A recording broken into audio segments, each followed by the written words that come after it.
हाँ जी, while the journalism WikiLeaks enable is important for its founder Julian Assange, it is incidental. While the journalism WikiLeaks enable is important, है ना, जो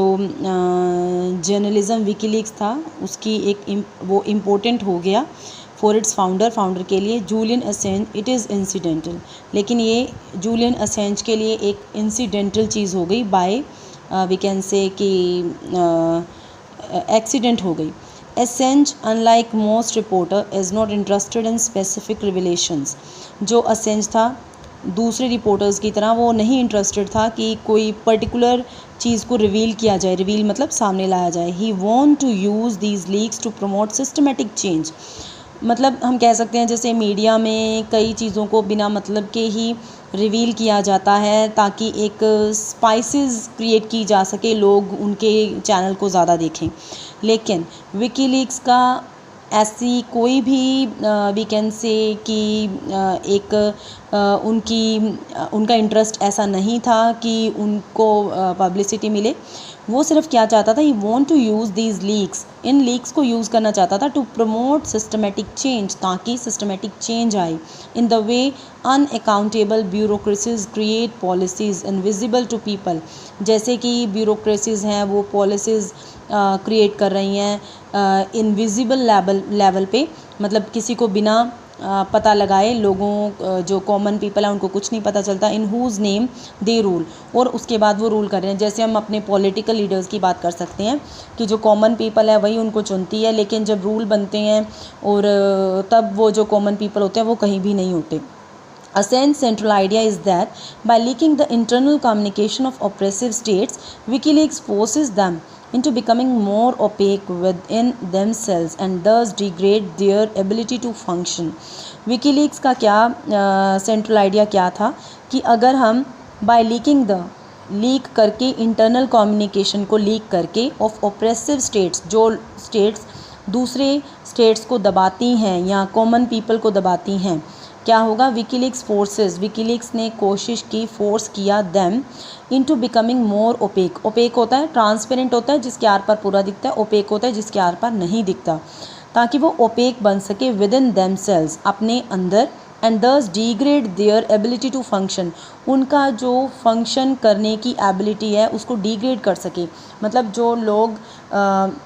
गलत policies बना रहे हैं वो ऐसी पॉलिसीज़ ना बनाएं, इसलिए जो इंटरनल कम्युनिकेशन है उसको उसने बाहर करने की कोशिश की कि जो कॉमन लोग हैं उसको एक्सप्लॉइट किया जा रहा है जो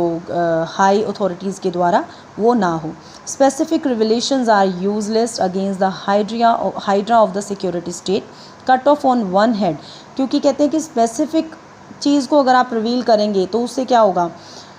सिक्योरिटी स्टेट की एक चीज़ को रिवील करेंगे तो क्या होगा, एक सिर आप काट रहे हैं तो दो सिर और खड़े हो जाएंगे, मतलब it is not possible to control the things. But if an organization like WikiLeaks can create a sense of general anxiety within a bureaucratic apparatus और state, it make the exchange of information more guarded, more limited and less effective. अगर उनकी जो information है उनको आप बाहर करेंगे, बाहर तक लोगों को पहुंचाएंगे, तो उनका जो एक्सचेंज ऑफ इन्फॉर्मेशन क्या होगा, ज़्यादा गार्डेड हो जाएगा, वो ज़्यादा सिक्योरिटी में हो जाएगा, ज़्यादा लिमिटेड हो जाएगा और लेस इफ़ेक्टिव हो जाएगा, मतलब कि उसका इफ़ेक्ट कम हो जाएगा। It is not clear that Assange's wishes will turn into horses, इसका मतलब है कि ये क्लियर नहीं है कि जो Assange की विशेज़ हैं, मतलब वो जो भी चाहता है कि कॉन्स्पिरेटर्स हैं वो सामने आए, सारी इन्फॉर्मेशन है बाहर लोगों को पता चले, वो कंप्लीट हो जाएगी, जो भी उसकी विशेज़ है वो पूरी हो जाएंगी। States and bureaucracies were not born yesterday, ये सब कल ही पैदा नहीं हुए थे, ये तो ऐसे लोग हैं जो हमेशा हर सोसाइटी में होते हैं और वो अडेप्टेबल होते हैं, क्रिएचर्स होते हैं, वो जैसी सोसाइटी में होते हैं वैसे सेट हो जाते हैं, वो हमेशा अपने काम में जो वो करते रहते हैं, है ना। And it's likely that they will react in ways that might see the net become more supervised। इसमें क्या है, वो देखते हैं कि जो नेट है वो और ज़्यादा सुपरवाइज्ड हो जाए, उसको सुपरवाइज़ किया जाए, उसकी ज़्यादा अथॉरिटी हो जाए। Already in reaction to WikiLeaks revelation, WikiLeaks जैसे रिवील कर रहा था, इन्फॉर्मेशन को शो कर रहा था, दिखा रहा था, तो इससे क्या हुआ, थ्रेटन डिस्प्लेजर, एक डरा हुआ जो नाखुश यूएस का गवर्नमेंट ने सक्सेसफुली बुली किया किसको, अमेज़ोन को, पेपल को, मास्टर कार्ड को एंड वीज़ा को, इन सारी चीज़ों को, मतलब ये जो भी सर्विसेज चल रही थी इन सबको उसने क्या किया, बुली किया ताकि वो अपनी सर्विसेज हैं विकीलीक्स से विदड्रॉ कर लें, खींच लें। The second largest corporation in the world है जो एप्पल, उन्होंने क्या किया, पुल किया a WikiLeaks app from its app store a few days after it went on sale. जब वो सेल पे स्टार्ट हो गया उनका एप्पल का फ़ोन, तो उसमें से उन्होंने थोड़े दिनों बाद ही विकीलीक्स का ऐप है उसे खींच दिया। जैसे अब फेसबुक का ऐप हमें ऑलरेडी फ़ोन में मिलता है, तो पहले विकीलीक्स का ऐप हुआ करता था। This blowback has brought home to us the fact that the portal of the net are guarded by huge private companies which are easily persuaded by powerful states like the US and China। इस act से हमें पता चलता है कि जो भी हम मोबाइल पे देखते हैं या जो भी सोसाइटी में हो रहा है वो सारी चीज़ें ऐसे नहीं है कि जो सच है हमें वही दिखाया जा रहा है। असल में जो हाई अथॉरिटी की कंपनीज़ हैं या कंट्रीज़ हैं जिनमें ज़्यादा पावर है, वो उनका अपनी चीज़ों पे ज़्यादा कब्ज़ा भी है, वो उन पर पूरा